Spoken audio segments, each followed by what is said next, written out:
All right, there are some ways that the void can be filled, three of them that I can think of: free agency, the draft, and in-house already.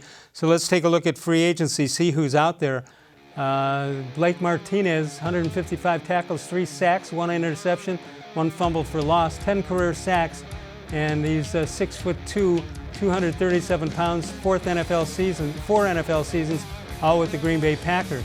Let's continue on, see what we have as Kyle-van-noy, 6 seasons in the NFL, split between the Lions and the Patriots. He's 6'3" and 250, and 56 solo tackles, 6.5 sacks, 3 forced fumbles in 2019, and he made $4.25 million in 2019 for cap purposes. 4 forced fumbles, how about that? That's pretty good. 4 fumble recoveries also, and 10 sacks in his past 2 seasons. Pretty good resume right there. Either of those names do anything for you, or if you go that route, that it changes what you do with your in-house guys? Yeah, I think coming off a draft where they picked 2 young linebackers, depending on what they see on tape, this new regime, I think that they would want to give those guys a chance. Yeah, you're probably talking about Mack Wilson and Taki, but let's see what the draft. Let's see what the draft looks like. Malik Harrison, impressive at the combine for Ohio State. 6'3", 247, 75 tackles in 2019. First team All Big Ten in 2019. And there you see some of the stats as far as the drills are concerned. Just in general, Bud, you probably didn't get to see too much of the combine, but do you think it's starting to outlive its usefulness as a tool that they use? I think the people who are really into it will always want to watch it. They find that stuff fascinating. Those of us who have seen this organization blow so many draft picks over the years start to question whether it's it has any great value. Now, remember when they drafted Justin Gilbert, nobody likes to remember that. I understand it for good reason.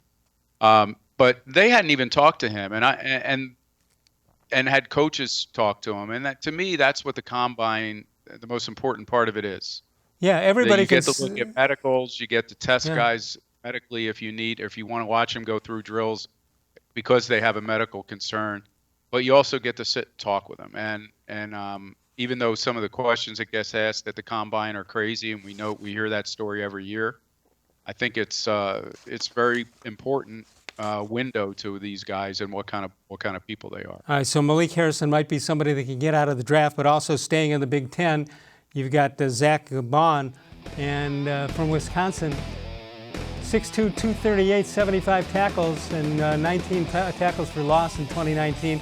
First team All Big Ten in 2019. Pretty impressive numbers there for Zach, who might be on the radar of the Cleveland Browns. Then the third way you can add some players to fill in Schobert's spot, that would be in-house, a couple of in-house guys, and we mentioned them a moment ago. Mack Wilson, who really played well at the end, 82 tackles. He played 944 defensive snaps, 4 tackles for losses, 1 sack, an interception, and a fumble forced. Pretty good numbers for the rookie who didn't see too much action early on.